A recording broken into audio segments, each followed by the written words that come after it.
16 मार्च को सेक्टर 4 347 में एक लड़की मृत पाई गई, जिसका परिजनों ने लगाया आरोप कि लड़की को मारकर आत्महत्या का रूप दिया गया। इसको देखते हुए आज सेक्टर 2 चौकी में नेपाली समाज के लोगों के द्वारा चौकी का घेराव किया गया और लड़की के इंसाफ के लिए गुहार लगाई गई। आइए सुनते हैं परिजनों ने और नेपाली संगठन के लोगों ने इस बारे में क्या कहा। हाँ जी, नाम बताओ जी अपना जी। मेरा कविता। कविता जी, क्या कुछ मामला हो जो आप लोग चौकी में खड़े हैं आप यहाँ? जैसे कि अब मेरा ननद का डेथ हो गया और डेथ होते जैसे अब हमको जैसे बोल रहे जैसे कि 12 साढ़े 11 बजे डेथ हुआ, हमको लगभग करीब 12 बजे पता चला। वो कह रहे कि 10:30, कोई कह रहे 11 बजे, हमको पता चला है 12 बजे।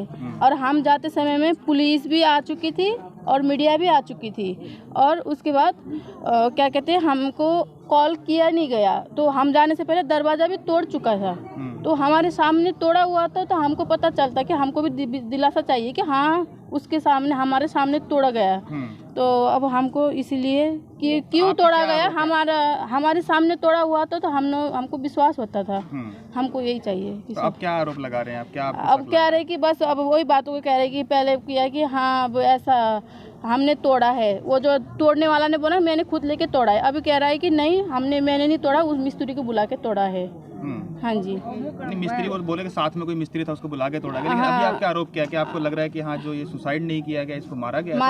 हाँ जी, हाँ जी, हमको ऐसे लग रहा है कि जैसे कि मारा ही गया है। जैसे लगता है सामने बाल्टी भी है और वो बाल्टी जैसे उसको जिसके प्राण जाते समय में तो वो तो तड़प रही होगी ना बहुत बुरी सर थके, तो उसको तो हमको अब ये चाहिए। कहाँ काम करती थी लड़की? ये सेक्टर 4 में करती थी, कोठी नंबर 335। किसके यहाँ काम करती थी? 347। किसके यहाँ काम करती थी? काम कोई डॉक्टर? उनका नाम डॉक्टर है, वो उन भाभी डॉक्टर है।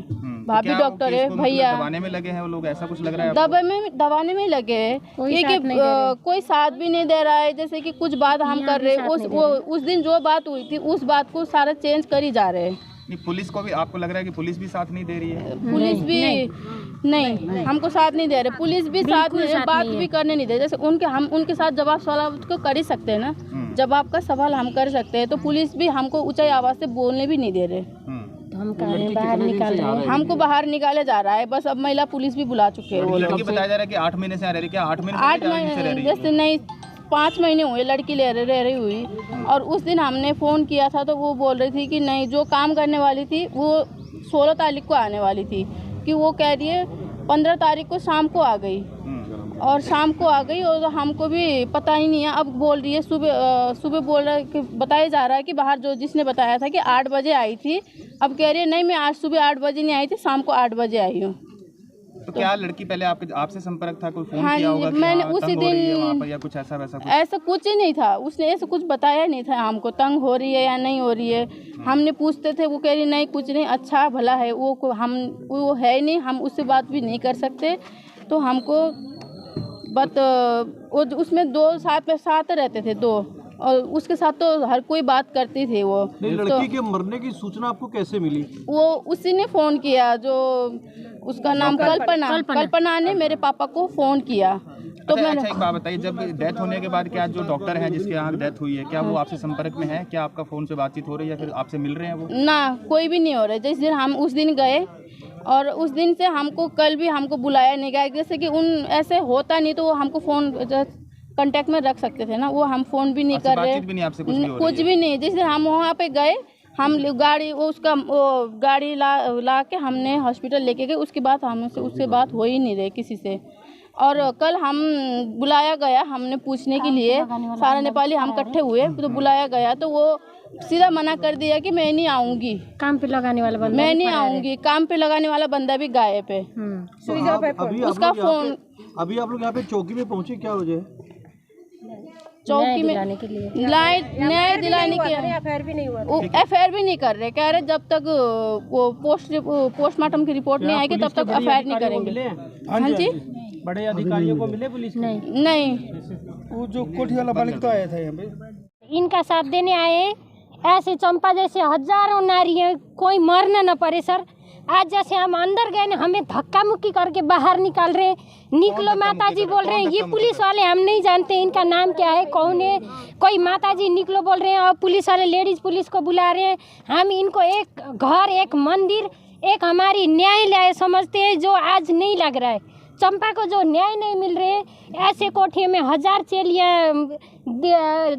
चेलियाँ को मार रहे, तो ये हमें बिल्कुल नहीं लग रहा है कि उसकी आत्महत्या है। उसको हत्या करा रखा है।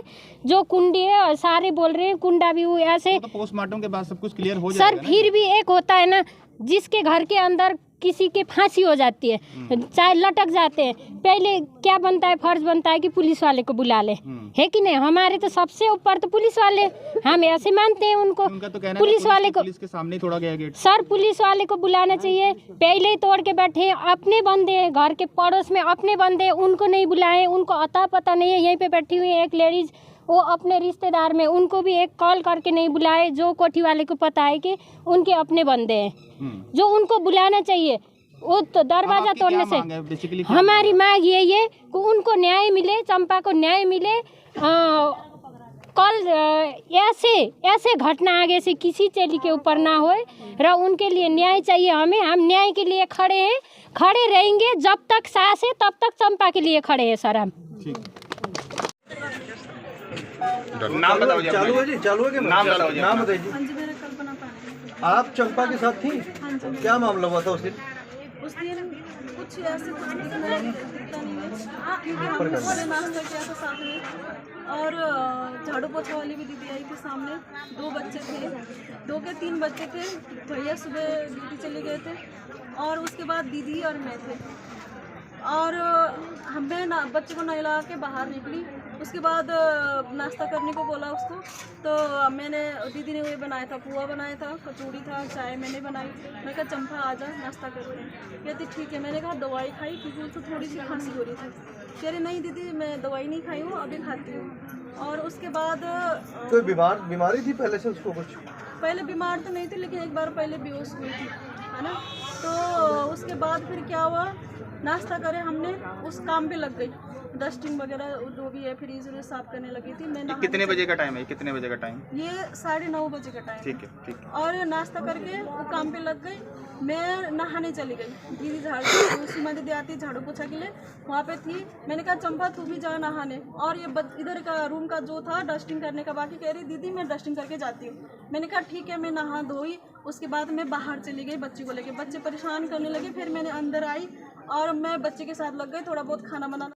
तो मैंने देखा चंपा करा, दरवाजा ढकढकाया, लास्ट से मारा, नहीं खुला।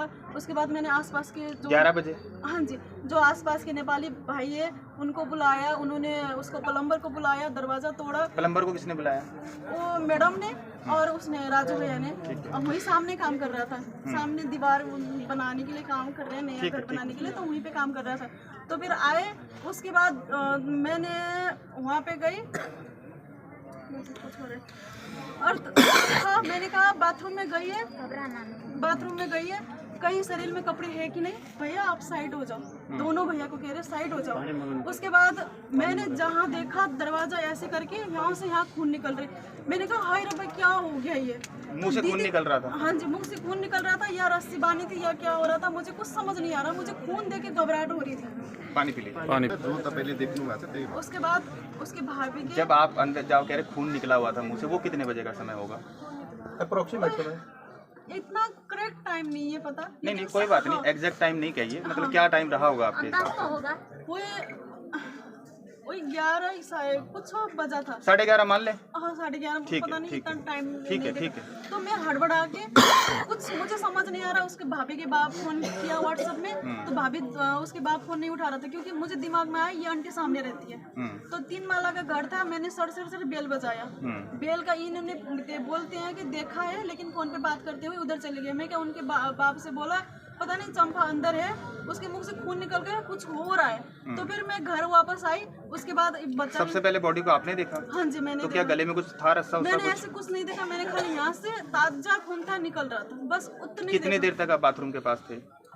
मैं तो 2 सेकंड भी नहीं रही, क्योंकि मेरे शरीर और में आपको देखा नहीं गया कि बाथरूम उसके गले में कुछ बांधा हुआ है या नहीं, रस्सा है या नहीं है, फांसी का फंदा है कि नहीं? कुछ भी नहीं दिखा, क्योंकि मुझे दिखाई नहीं दे रहा, क्योंकि साथ में हम बैठ के पहले नाश्ता किए हुए हैं, बातचीत किए हुए हैं, तो बहन लगती है। मैं क्या बोल सकती हूँ, मुझे कुछ समझ नहीं आ रहा। शरीर पे कपड़े थे या नहीं थे? शरीर में कपड़े थे। मुझे पहले लग रहा था कि शरीर में कपड़े नहीं है, बाथरूम की नहाने गई है, बाथरूम में गिर गई हो। तो मैंने साइड करा, भैया को साइड कर दी, देखा तो ताजी खून यहाँ से यहाँ निकलती। नहीं, आप जब अस्पताल के या फिर डॉक्टर को या फिर पुलिस को किसी को सूचना दी गई हो? दीदी ने भैया को फोन किया, भैया ने पुलिस को फोन किया। भैया जो है डॉक्टर साहब हैं? नहीं, वो बिल्डर का काम करते हैं, और दीदी है जो डॉक्टर का काम करती है। नाम क्या, उनका नाम क्या है? नंदनी। और जो कंडक्टर का कॉन्ट्रैक्टर का काम करते हैं उनका नाम क्या है, जो मालिक है? आशीष। आशीष जी, ठीक है। पुलिस को सूचना कब दी गई थी, डॉक्टर को अस्पताल में सूचना कब दी गई? सब मैडम पता है, मैडम ने दिया है। पुलिस घर पे कब आई थी? पुलिस घर पे तो उसके आधे घंटे 15-20 मिनट या कुछ हुआ, यानी कि 12 बजे तक पुलिस आ गई थी? आ गई थी, करेक्ट आ गई थी, क्योंकि तुरंत भैया ने आते आते फोन कर लिया कि हमारे घर में ऐसे ऐसे हो रही। तो फिर आंटी लोग भी आ गए, उधर से भैया लोग भी आ गए, नेपाली भी इकट्ठे हो गए, और बॉडी को कब लिया किया गया, मेरे दिमाग में काम नहीं कर रहा था, परमानेंट काम करते देखना था, तो मैं अंदर चली गई। हाँ जी, राजू सेन। राजू सेन जी, आपने जो ये 16 तारीख को जो वाकया हुआ है, ये क्या कुछ हुआ था ये, और क्या कुछ आपकी इसमें भूमिका थी? मैं अपनी कोठी में छोटा लड़के के मालिक के लड़के के साथ खेल रहा था। उस टाइम साथ वाली मैडम दौड़ते हुए आई मेरे पास कि भैया चंपा अंदर नहाने के लिए गई थी बाथरूम में, आधा घंटा हो गया वो आई नहीं, अंदर वो बेहोश हो गई, क्या हो गया, वो गिर गई, फिर दरवाज़ा खोल नहीं रही। तो मैं गया, मैंने भी दरवाज़ा मारने की कोशिश की, खुला नहीं। फिर सामने कारपेंटर काम चल रहा था, मैडम ने बोला सामने से कारपेंटर वाले को बुला के लेके आओ। कितने बजे की बात है ये? 10:30 ऐसे की कुछ बात है, इतना टाइम देखा नहीं। तो कारपेंटर को बुला के ले, कारपेंटर ने आके दरवाज़ा तोड़ा। उसके बाद हम अब अंदर नहा रही थी लड़की, अब कैसी हालत में थी हमने देखा नहीं, हम बाहर आ गए। तो फिर उन्होंने अपने आप देखा, फिर उसके बाद हम बाहर आ गए। मतलब 10:30 बजे जो है गेट तोड़ा गया, उसके बाद कितनी देर की बात है जब पुलिस यहाँ पर मौके पर पहुंची थी? वो मैंने देखा नहीं सर, मैं फिर चला गया था। कितना समय लगा होगा पूरे इस काम को? 1 घंटा 1.5 घंटा, मतलब पुलिस तक आने तक? ये तो मैं बता नहीं सकता सर, मैं तो था आपके अनुसार 10:30 बजे गेट तोड़ दिया गया था? 10:30 बजे के आसपास, इतना टाइम नहीं, पौने 11, इतना टाइम देखा नहीं था सर। 11 बजे तक वो जल्दी आई, जल्दी में, क्योंकि ये लड़की पहले भी 3-4 महीने पहले एक बार गिरी थी ऐसे बेहोश होके, तो उस टाइम भी बुलाया गया था। तो फिर मैं जाके पानी में मुंह खोल के पानी। तो क्या ये फांसी लगाई गई या मतलब कि गिर के, मतलब चोट लग के मौत हुई है? तो हमें नहीं पता सर, हम कैसे बताया, हमें पता ही नहीं। मतलब आपके अनुसार 10:30 और पौने 11 के बीच में आपके गेट तोड़ा गया है? हाँ जी। जब गेट तोड़ने के बाद आप अंदर नहीं गए? ना, अंदर नहीं गए हम, बाथरूम में नहीं गए, पुलिस वालों ने, लड़की थी अब अंदर। कब मिली थी इस घटना की सूचना? 16 तारीख को मतलब घटना हुई, और हमें कल सूचना मिली है। तो आज यहाँ मूलप्रभा अखिल भारत नेपाली एकता समाज, एकता मंच, प्रवासी नेपाली संघ भारत, नेपाली वेलफेयर सोसाइटी और नेपाली जनसंपर्क समिति, नेपाली सभा के 5औं संगठन के जनप्रतिनिधियों के बीच में आज हम जब पीड़ित परिवार नेपाल से यहाँ आ गए, और भाई उनका जो चंपा के जो भाई थे वो पुणे से आज यहाँ पहुँचे। तो पहुँचने के बाद हमने इन्वेस्टिगेशन के लिए एक संस्था के तौर पर प्रतिनिधि मूलक और पीड़िता के परिवार के लोग संबंधित घटनास्थल में गए। सर ये सब तो ठीक है, लेकिन मुझे बताइए कि अभी आप किस तरह के आरोप लेके यहाँ पर आए हैं, क्योंकि जिस तरह सारा समाज आप तक इकट्ठा हो रखा है, तो क्या आरोप लगाए जा रहे हैं? क्या आपको लग रहा है कि क्या कार्य? ये आरोप नहीं है, ये मतलब हकीकत है, आरोप नहीं है। तो जिस तरह की मतलब हमने स्थलगत निरीक्षण किया, तो एक बाथरूम के हैंगर में कोई इंसान लटक के मर नहीं सकता, टावल स्टैंड पे। तो उसकी 3 फीट की बराबर की मतलब उसकी हाइट है। तो 3 फीट के हाइट में इसको मतलब आत्महत्या कहना एक मतलब वो मैच्योरिटी वाली बात नहीं आ रही। जैसे उसके पैर लटकना चाहिए, कोई मतलब पंखे की मतलब उसे हुक में हो, कोई इस तरह की मतलब लोहा के रॉड में हो, मजबूत रॉड हो। अभी उनके भाई वहाँ जब गए तो भाई ने हाथ लगा के थोड़ा सा देखा, तो इतने में वो हैंगर निकल गया। तो आपको क्या लगता है कि जो कार्य प्रणाली है या फिर न्याय प्रणाली है उसके ऊपर विश्वास नहीं है आपको कि हाँ वो कार्य जो है मतलब जांच है सही से नहीं हो पा रही है? तो हम तो न्याय प्रणाली के ऊपर विश्वास है, मगर हमने जिस तरह की मतलब चौकी से रिस्पांस मिला कि उन्होंने एक तरफा देखा। चौकी वालों ने कहा कि ये हत्या है, तो मतलब ये भी मतलब कुंडी खोलने के बाद, दरवाज़ा खोलने के बाद जब उनके सगे जो रिश्तेदारी थी उनको भी नहीं बुलाया गया, तो मतलब पुलिस प्रशासन को भी पहले इंटीमेशन नहीं दिया गया।